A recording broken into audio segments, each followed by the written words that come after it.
Seigneur, je ne sais pas si vous connaissez ce chant qui dit « Jésus, me voici devant toi ». Jésus, me voici devant toi.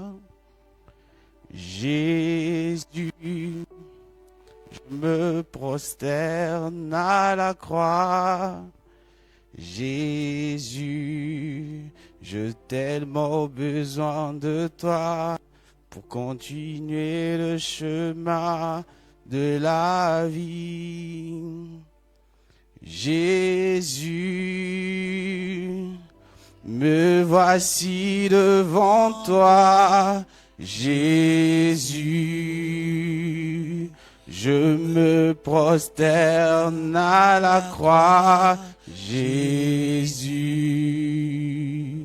j'ai tellement besoin de toi pour continuer le chemin de la vie. Jésus, Jésus, me voici devant toi.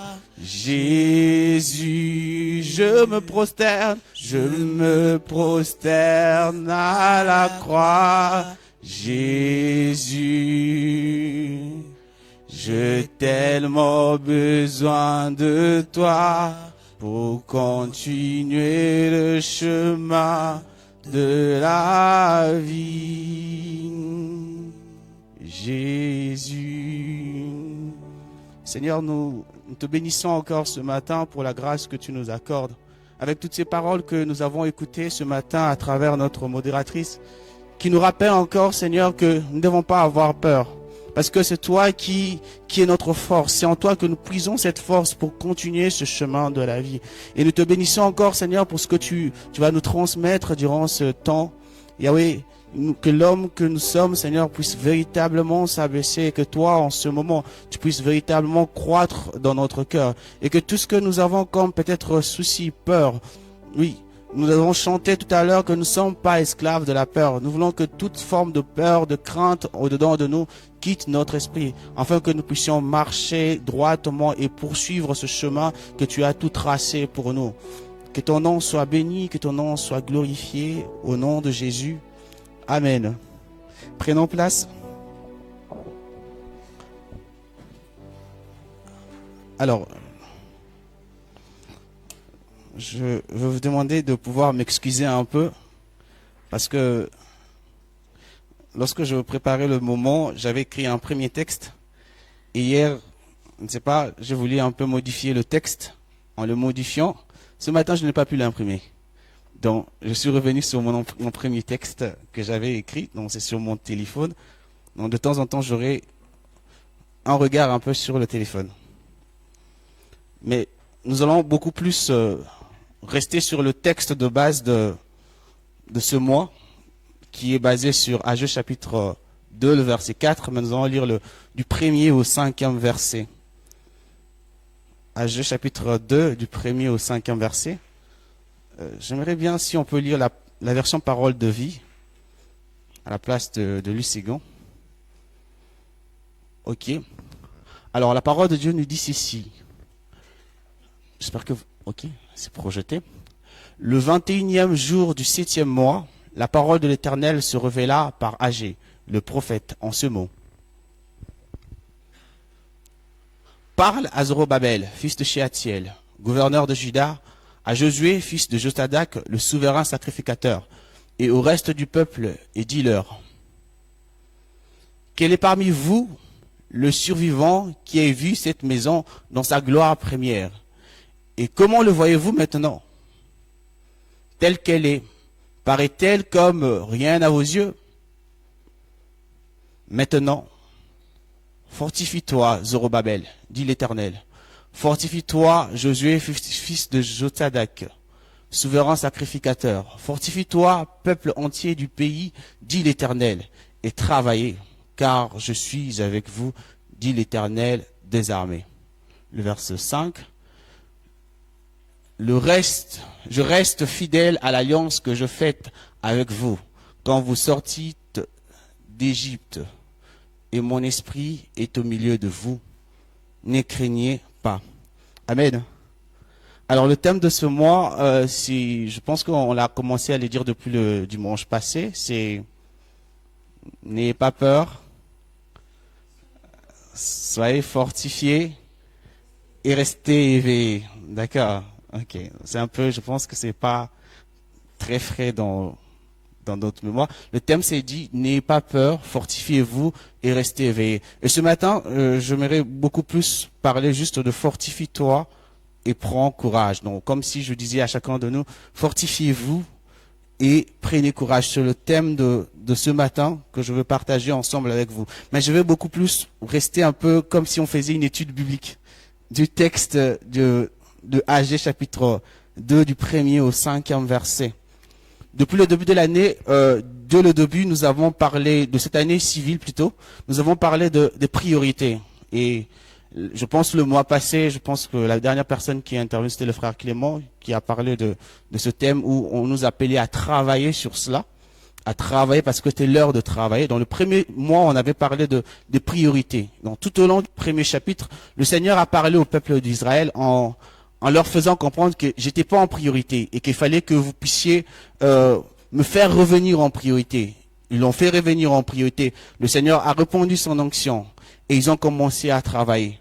Et au début du chapitre 2, on a l'impression qu'il y a un souci. Et le texte que nous venons de lire tout à l'heure est en train de le présenter. Et il le présente de chaque mot, ou bien chaque phrase, ou bien chaque verset nous rappelle quelque chose d'important. Et j'aimerais quand même que ce matin, nous puissions nous plonger dans ce pourquoi le Seigneur veut-il dire à son peuple ce matin, fortifiez-vous, car je suis avec vous. Alors qu'il avait déjà répandu son onction sur eux. Ils avaient déjà commencé à travailler. Mais qu'est-ce qui fait en sorte qu'ils puissent à nouveau dire cette phrase? Parce que c'est la deuxième fois dans le texte d'Agé qui vient reprendre cette formule de dire que je suis avec vous. Dans le chapitre 1 de Agé, vous pouvez voir entre le verset 14 ou 15, quelque part il dit je suis avec vous. Et au verset que nous venons de lire tout à l'heure, il revient encore pour dire je suis avec vous. Alors, le premier verset nous dit le 21e jour du 7e mois. Le 21e jour du 7e mois. Ça nous rappelle peut-être, ça nous rappelle peut-être rien, mais pour eux, à qui s'adresse cette lettre, ça rappelle quelque chose de très important. Nous allons le lire dans Lévitique chapitre 23. Lévitique chapitre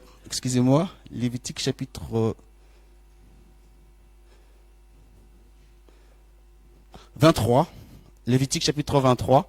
Nous allons lire à partir du verset 39 et 44. Donc avant de pouvoir un peu actualiser le texte par rapport à nous aujourd'hui, on va essayer de pouvoir nous plonger d'abord dans le contexte de gens de ces temps-là. Lévitique 23, le verset 39 au verset 44. La parole de Dieu nous dit ceci. Le 15e jour du 7e mois. Donc c'est presque le même texte. Il dit, quand vous récolterez le produit du pays, vous célébrerez donc une fête à l'Éternel pendant 7 jours. Et le premier jour sera un jour de repos, et le 8e jour, ce sera un jour de repos. Vous prendrez le premier jour. Oui, vous prendrez le premier jour du fruit de beaux arbres, de branches, de palmiers, de rameaux, d'arbres touffus et de saules, de rivières, et vous vous rejurez devant l'Éternel, votre Dieu, pendant 7 jours. Vous pouvez revenir sur le texte, reviens un peu sur le texte. Il dit, vous prendrez le premier jour le fruit de beaux arbres et de branches de palmiers. Ça nous rappelle quoi, les branches de palmiers? La fête de rameaux, que nous sommes en train de, traditionnellement qu'on fête aujourd'hui, C'est un peu la même période en fait, qu'ils sont en train de vivre. C'est un peu comme si c'était la fête de rameaux chez eux et ils étaient en train de célébrer. Ils célébraient quoi? Ils célébraient la récolte que le Seigneur les a donnée. Et on peut continuer le texte, 41. Vous célébrerez chaque année cette fête à l'Éternel pendant 7 jours. Et c'est une loi perpétuelle. Pour vos descendants, vous le célébrerez le 7e mois. Donc on est toujours dans le 7e mois et c'était une fête qu'ils étaient en train de célébrer tous les jours. Vous demeurerez pendant 7 jours sous des tentes tous les indigènes en Israël demeureront sous des tentes. Verset 43, afin que vos descendants sachent que je fais habiter sous des tentes les enfants d'Israël après les avoir fait sortir du pays d'Égypte. Ça rappelle un peu le texte que nous avons lu tout à l'heure, quand le Seigneur est en train de leur rappeler dans Agé, il est en train de leur rappeler tout ce qu'il avait déjà dit au niveau de Lévitique. Le verset 44, on va finir par là. C'est ainsi que Moïse dit aux enfants d'Israël, quelles sont les fêtes de l'Éternel. Et c'était une période de fête, pendant que le Seigneur est en train de leur parler. Mais sauf que dans cette période de fête-là, c'était le temps de récolte. Mais cette année-là, ils n'avaient pas récolté grand-chose. Les récoltes étaient pas fameuses. Ça devait être un temps où ils devaient se réjouir, mais leur façon de réjouir était un peu, d'un goût un peu amer. Ils se posaient la question, est-ce que nous sommes revenus véritablement vers le Seigneur ou pas? Parce qu'avant, au chapitre 1, il nous a frappé, tout ça. Mais là, on se rend compte que nous avons tout donné, nous avons commencé à travailler, et on se rend compte que les choses ne se passent pas bien, toujours. Il nous arrive deux fois dans la vie, face aux défis même de la vie, que on a tout fait, hein, on est en train de tout faire, mais ça semble un peu flou. Les choses n'avancent pas, les choses ne marchent pas. On avait fait peut-être un programme, on se disait que à cette période, on aura tel budget, on aura telle ressource, mais le budget ne suit pas en fait.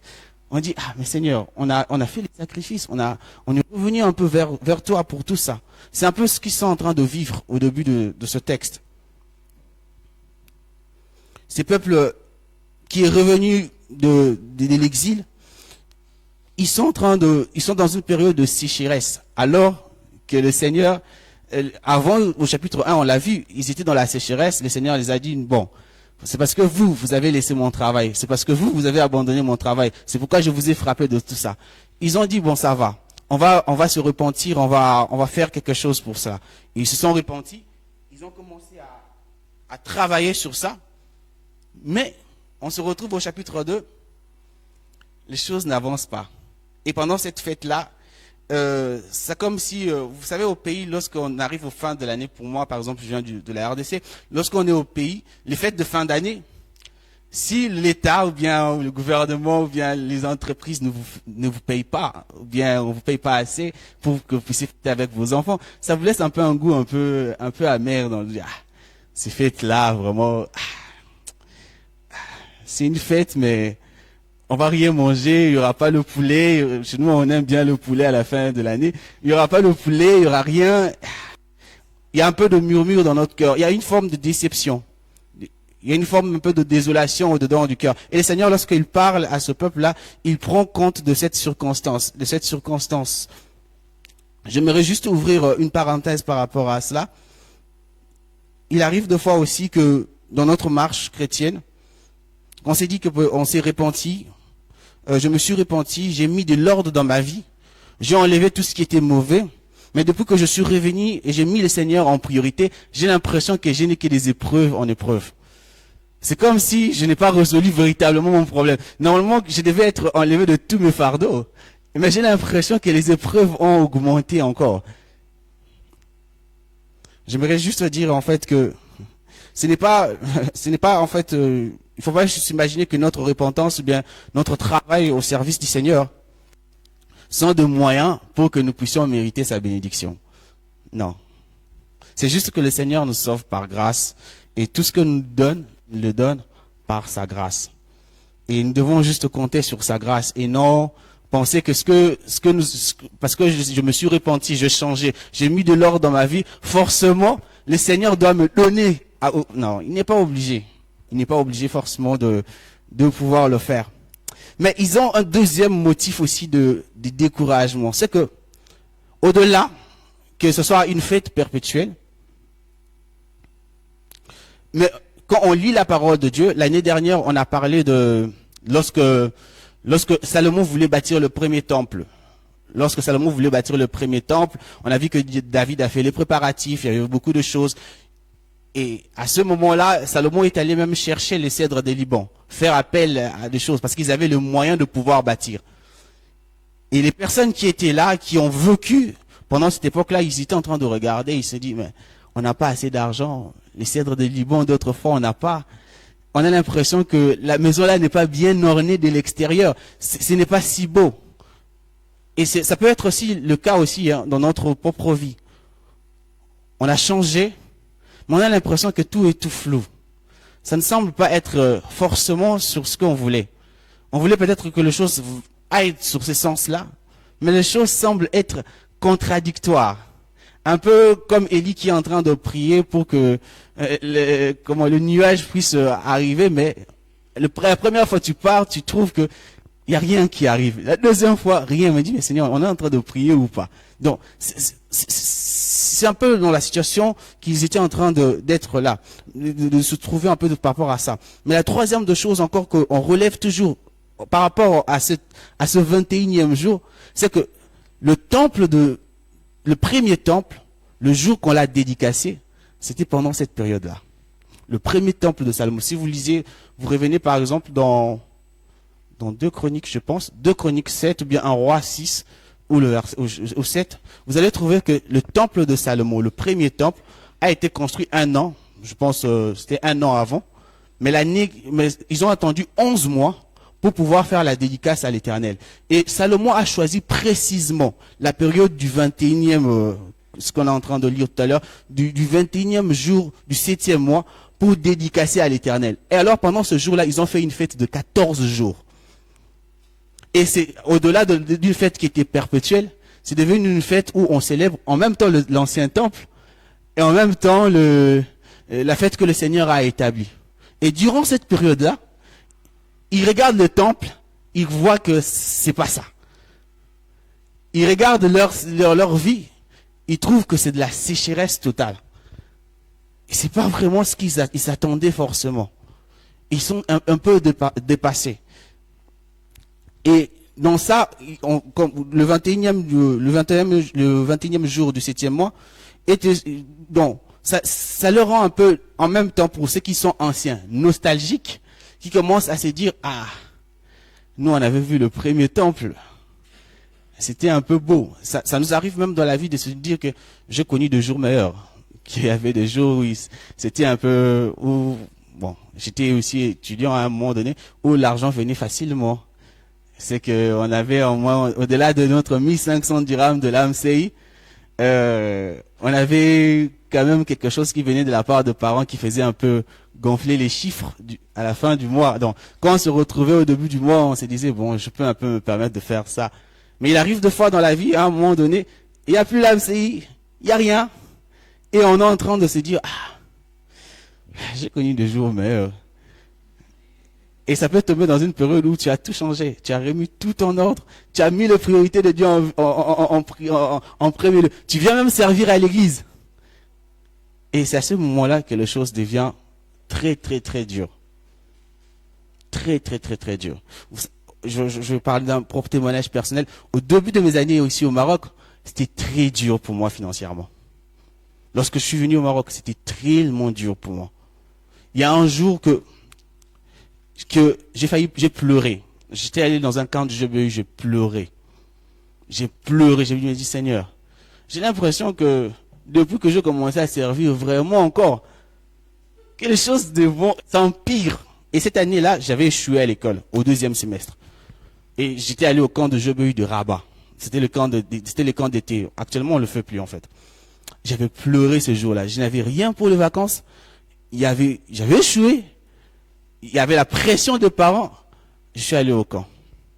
Je suis resté au camp. Et au camp là, on a prêché sur des choses qui m'ont bouleversé. Je me suis dit, mais Seigneur, finalement, qu'est-ce qui se passe dans ma vie vraiment? Est-ce que ça devait être ainsi que je me commence à dire, le poids des responsabilités n'est-il pas écrasant sur moi?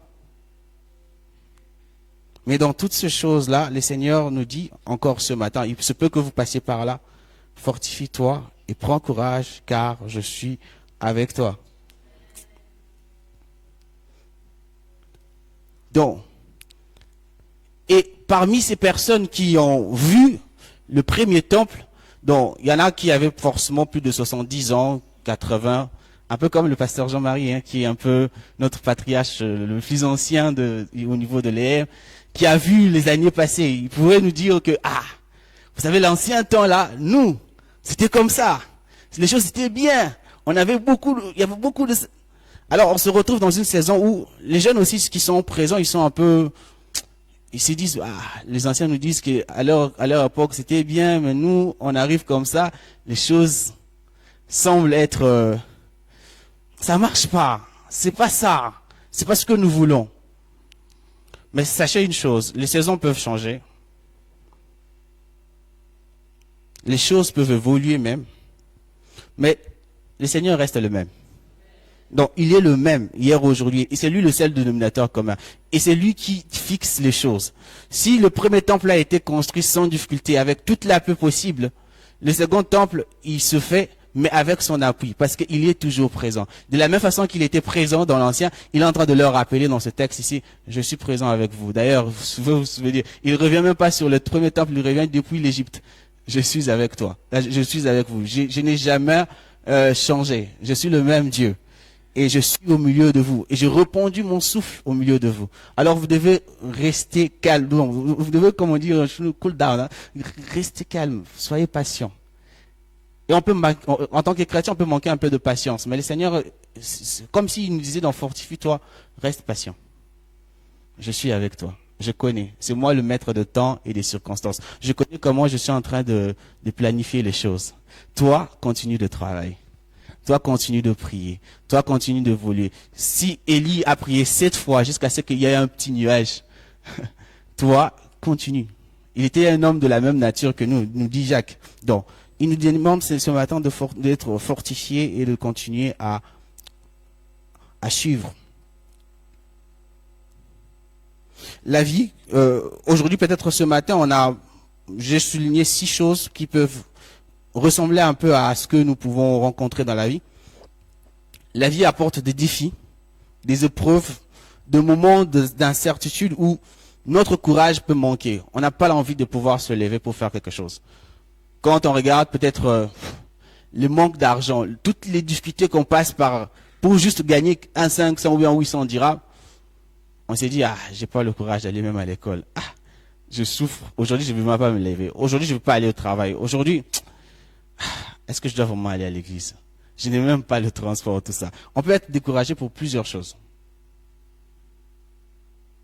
Face à la fatalité, à la réalité, on peut être découragé. Et d'ailleurs, même, on peut même se poser la question par rapport au futur. Parce que ce qui se passe là, c'est aussi une question du futur. Ils se disent que, on a changé, on a fait tout, mais il y a toujours la sécheresse. Mais qu'est-ce qu'on va vivre? Comment ça va se passer? C'était le temps de récolte où on devait récolter les choses, mais ce n'est pas vraiment ce qu'on attendait. Comment ça va se passer les autres mois? Comment les choses vont se passer? Mais devant toutes ces choses qui nous semblent compliquées, le Seigneur se présente et dit, je suis avec vous. Je suis avec vous. Et ça leur dépasse. On peut se retrouver comme le pasteur l'a prêché les dimanches passés qui disait que vous n'êtes pas seul, c'est ça? Dans une solitude profonde où on n'a peut-être personne à qui parler, seul dans son coin, on se noie et on se dit, mais Seigneur, comment je vais m'en sortir? J'ai l'impression que cette fois-ci, c'est la fin. Mais le Seigneur se présente et dit encore, je suis avec vous. Il se peut que dans cette période-là, parmi toutes les personnes qui ont peut-être fait les récoltes, il y en avait qui ont fait des récoltes encore moins que ça. Et ils se disaient, mais j'ai une grande famille, j'ai beaucoup d'enfants. Mais comment je veux faire devant cette année? Mais la promesse du Seigneur est toujours là. Il dit, je suis avec vous. On peut être là aussi face à un échec. Un échec dans les études, un échec dans une relation. Et on se dit, mais j'ai plus la motivation d'aller peut-être à l'école. Je n'ai plus peut-être la motivation de créer une autre relation. Je trouve qu'il y a trop de déceptions dans ma vie. Celui qui a fait le plan merveilleux, c'est Dieu. C'est lui qui connaît toutes choses. Il t'a dit, continue, travaille. Je suis avec toi. C'est moi qui ferai un chemin même là où il n'y en a pas. On peut être blessé aussi, trahi. Et on s'est dit que je ne peux plus donner ma confiance à quelqu'un. Le Seigneur est celui qui crée de nouvelles relations. C'est lui qui met les gens autour de nous.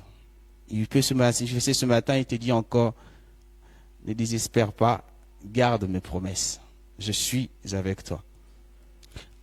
Fortifie-toi et prends courage n'est pas simplement, c'est va au-delà d'un encouragement. C'est un ordre du Seigneur. La preuve en est que le Seigneur, lorsque il est en train de leur dire, il a signé ça de sa main. Vous savez, le texte que nous lisons, il nous dit à la fin de ce texte, quand on lit quand on lit le verset 5, il dit, est-ce qu'on peut projeter le verset 5? Parce que là, le verset 5 de Agé chapitre 2, on va rester plus sur ce texte-là. Il dit, je reste fidèle. C'est ça?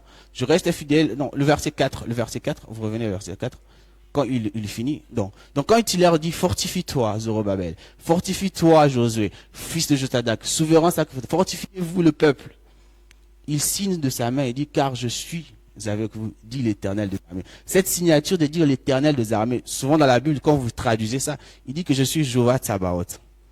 Ouais, je suis l'Éternel des armées. Il signe de sa main. Il dit que c'est moi, Jéhovah Tsabaoth. C'est moi l'Éternel des armées. Ça veut dire que dans une armée, on a un commandant. C'est lui l'Éternel des armées. C'est lui qui commande. Et quand il dit que allons, travailler, continuez à travailler, il sait ce qu'il est en train de dire. Dans ce chemin, dans ce cheminement, dans ce combat, c'est lui qui détient l'ordre, c'est lui. Il nous demande, continuez de travailler. On a dit que le temps de travail, c'était maintenant le mois passé. Il revient ce mois et il nous dit, continuez de travailler. N'ayez pas peur. Vous ne voyez rien? Non, c'est pas votre problème. Ça, c'est de mon ressort. Vous ne comprenez rien? Non, vous continuez à travailler. Suivez les instructions que je vous ai données. Ça, c'est de mon ressort. Il y a des choses que le Seigneur nous demande de faire. Il y a des choses qui sont de son ressort. Et les choses qui sont de son ressort dépendent que de lui. Des fois, dans la vie, il faut juste mettre le bois. Même si l'eau est mouillée dessus, laissez le Seigneur faire son travail. Son feu est capable de pouvoir allumer même un bois qui semble avoir beaucoup d'eau.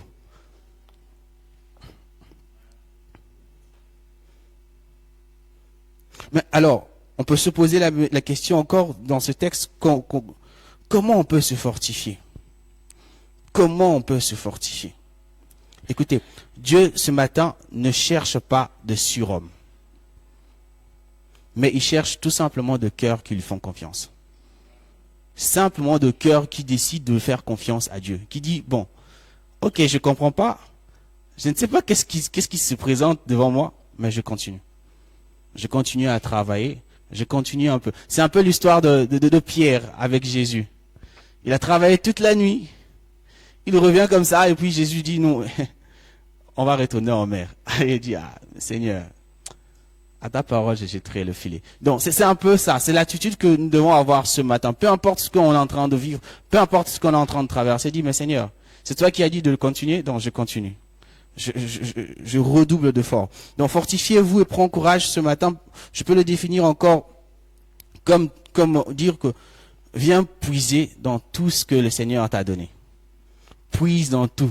S'il faut tout utiliser, puise dans tout. Et continue. Parce que c'est lui qui assure la provision, ce n'est pas toi, c'est lui. Il ne permettra pas que tu puisses véritablement souffrir. Non. Il connaît ce qu'il est en train de dire. Et il sait là où il est en train de nous amener. Amen. Donc, fortifie-toi et prends courage. Malgré les obstacles, n'aie pas cédé à la panique. Parce que souvent, on peut céder à la panique devant certaines situations. On dit, mais c'est urgent. Je dois le faire, je dois l'avoir. On est à la fin du mois. C'est comment? Ne cède pas à la panique. Sois calme. Le Seigneur est au contrôle. On chante souvent ça, que même si le mer se déchaîne, l'Éternel est au contrôle. Et il est au contrôle. C'est la chose la plus importante dans la vie du chrétien. Ce que nous avons nous avons cette grande chance que dans notre barque, nous avons le Seigneur. Et dans certaines situations, il suffit juste de le réveiller, tout simplement. Quand on le réveille comment? En le rappelant. Maître, tu avais dit que nous ne devons pas nous soucier. Donc, il y a le vent qui est en train de souffler. Il va se lever. Il va menacer et les choses vont revenir à l'ordre. Alors, comment nous pouvons nous fortifier aujourd'hui? Donc, j'ai pris 3 choses. C'est par là que je vais finir. On peut se fortifier de 3 manières. La sœur Gracia nous a parlé tout à l'heure de la parole de Dieu. La parole de Dieu, c'est la base de toute chose. Pour rappeler à Dieu quelque chose, et on dit il faut le rappeler à travers sa parole. Il veille sur sa parole pour l'accomplir et il l'accomplisse toujours. Les choses que lui-même il a dit, il faut le rappeler. Il dit, mais Seigneur, c'est toi qui avais dit. Même ce qu'il vous dit dans la prière, dans les révélations qu'il vous montre, rappelle-le. Il dit, mais Seigneur, moi je t'ai assis. Je n'avais pas demandé d'avoir une vision. Non. Je n'avais pas demandé que tu me donnes une orientation particulière. J'étais assis. Je n'avais pas peut-être de l'espérance en quoi tu es venu me rassurer, me dire que je te donne ça, je te donne ça. Alors je me suis mis à travailler. Donc toi qui veilles sur ta parole, tu m'as dit de ne rien craindre, de ne pas m'inquiéter. C'est ce qu'il nous a dit, de ne pas nous inquiéter, mais de tout dire par la prière. Alors je reviens à la prière, je rappelle ce que tu as dit. Fais ceci, fais cela pour moi. Alors c'est important de connaître la parole de Dieu. À Josué, le texte de Josué 1:9, on le connaît tous, 1:8-9. Le Seigneur insiste parce que c'est important d'avoir la parole de Dieu. Quand on a la parole de Dieu, ça change tout. La parole de Dieu, en elle-même, nous rappelle les choses cachées de Dieu. Ce que le Seigneur a dit en fait ici aux enfants d'Israël au niveau de la construction, ce ne sont pas des choses nouvelles. Il les a rappelées les choses du passé. Les choses qu'ils avaient oubliées forcément. Il les a rappelées. Il a dit, mais souvenez-vous, le 21e jour, oui, c'est ça. Souvenez-vous que du temple, j'étais avec eux. Souvenez-vous de l'Égypte. Il leur rappelle que les choses qu'ils connaissent. Mais qu'est-ce que le Saint-Esprit va te rappeler si tu ne connais pas la parole de Dieu? La Bible nous dit qu'il nous rappellera toutes choses que le Seigneur a dit. Mais toutes les choses que le Seigneur a dit sont inscrites dans sa parole. Et toi, tu ne médites pas. Il va te rappeler quoi? Comment dans tes prières, lorsque tu es en train de chercher les mots, il va te rappeler quelque chose. C'est vrai que des fois, il vient dans notre aide. Des fois, le Saint-Esprit est gentil, il vient dans notre aide, et puis il met les paroles en langue en nez, et puis on commence à dire des choses pour nous fortifier. Mais il est important de connaître sa parole. Parce que c'est sur sa parole que nous nous basons pour pouvoir appeler à Dieu ce qu'il a lui-même dit. Mais cette parole-là, on peut la lire, on peut lire une parole et nous fortifier. Mais aussi, des fois, on peut chanter. On peut se fortifier en chantant le louange à Dieu. David a écrit des psaumes incroyables. C'était des chants où, lorsqu'il passait par des moments difficiles, il disait, mais Seigneur, même si les mers se déchaînent, tu es au contrôle, tu es le Dieu de tout. Il y avait des chants dans sa vie. Il dit non, je ne m'inquiète pas, je prie. Même quand son cœur lui disait autre chose, il dit non, je veux chanter.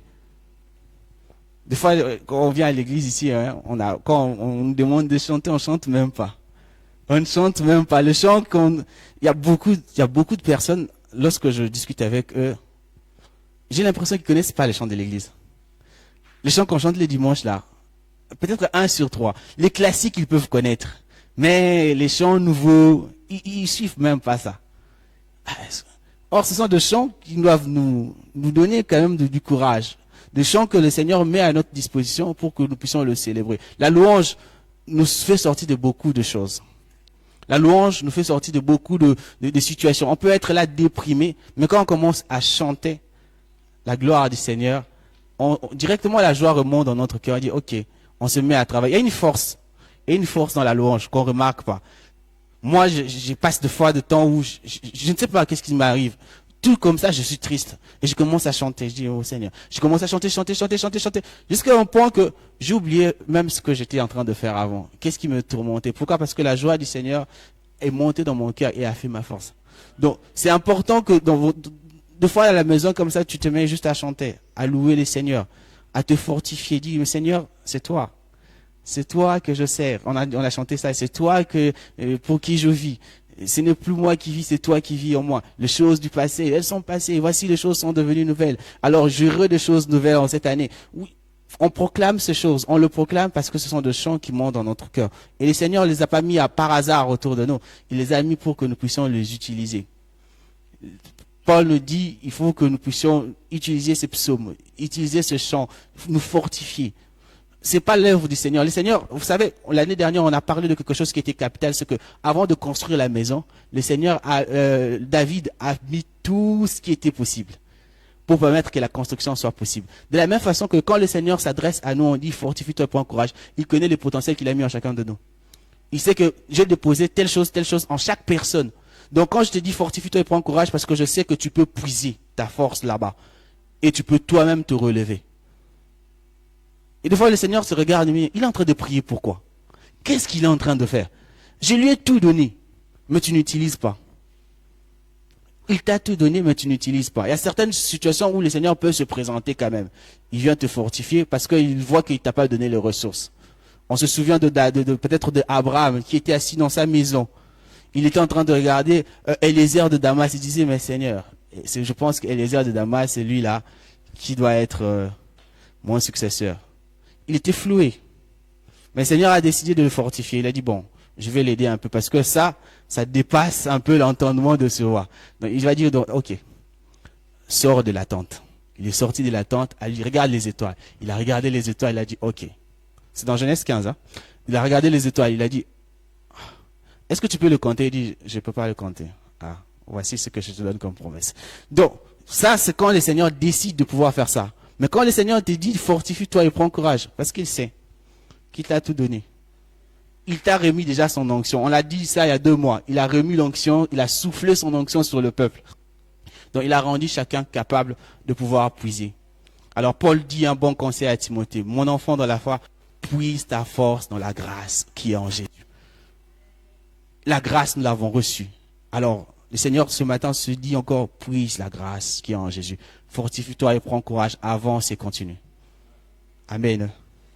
Donc, nous allons finir par là. Alors, je ne sais pas comment cette parole vous a touché, ou bien comment le Seigneur vous interpelle ce matin.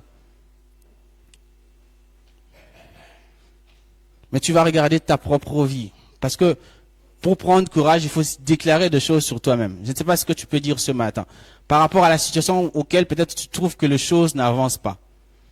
Ou même au milieu, peut-être tu dis que tu es responsable de commission ou un responsable à l'église. Tu te dis, bon, les choses n'avancent pas vraiment comme on voulait.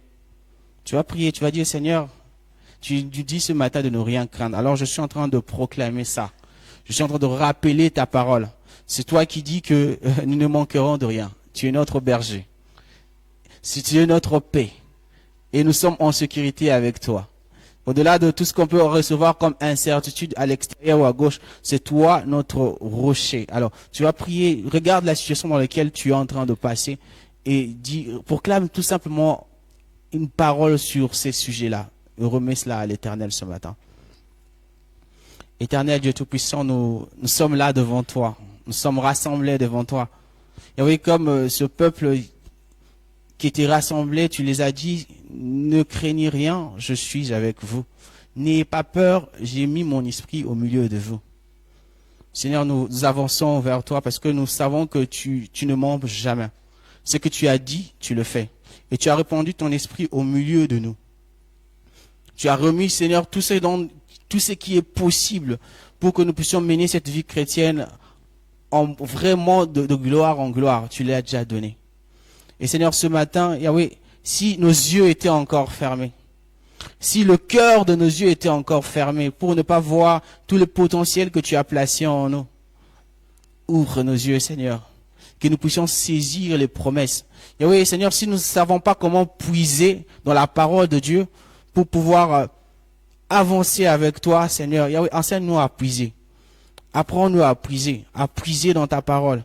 Lorsqu'on ne sait pas comment utiliser même ta parole que nous connaissons, apprends-nous à puiser. Si cela nous dépasse, Seigneur, ce matin, apprends-nous à puiser. Et si, Seigneur, dans notre vie, vraiment, nous avons besoin d'un surplus, d'un revêtement surplus pour puiser réellement. Oui, Seigneur, donne-le-nous, Seigneur, ce matin. Et oui, tu connais les cas de chacun. Chacun de nous a un défi différent. Les défis sont différents. Les uns les autres, on a des défis différents. Mais Seigneur, toi, tu sais que tu as mis en chacun d'entre nous. Tu connais, Seigneur, les promesses qui sont attachées à chacun. Et à chaque fois que tu donnes un ordre, tu accordes une promesse. Et ce matin, tu nous dis, fortifie-toi et prends courage. Parce que ta promesse suit, je suis avec vous. Et Seigneur, nous avons décidé de te servir. Nous l'avons chanté ce matin. Nous l'avons dit de te suivre. Nous l'avons proclamé ce matin. Ah oui, Seigneur, oui. Remplis ta part du marché, Seigneur. Donne-nous, donne-nous, donne-nous, donne-nous, donne-nous, Seigneur, cette force de continuer sur ce chemin de la vie. Donne-nous, Seigneur, cette capacité, Seigneur, de véritablement puiser en toi, peu importe les épreuves. Des fois même qu'on n'a pas besoin de prier, juste un simple chant qui monte dans notre cœur. Il y a aussi, il y a des choses qu'on a oubliées. Saint-Esprit, toi qui viens souvent nous rappeler les choses que le Seigneur a dit, rappelle-nous les promesses de Dieu. Rappelle-nous, dans des moments de désespoir, rappelle-nous ce que le Seigneur nous avait dit dans le secret. Lorsque nous étions seuls, lorsque personne ne pouvait écouter nos prières, lorsque personne ne pouvait entendre ce que nous étions en train de dire, c'est les choses que tu nous as dit dans le secret. Oui, que nous avons peut-être oublié aujourd'hui à cause de circonstances de la vie, Seigneur. Rappelle-nous, Seigneur, afin que nous ne puissions pas nous décourager de rester dans ce chemin, rester éveillés, parce que les promesses arrivent et nous voulons véritablement tous les toucher. Nous voulons personne qui soit en retard par rapport à cela. Nous voulons que tous nous soyons à l'heure. Alors nous te prions, Seigneur, que cela soit le cas pour nous. Au nom de Jésus.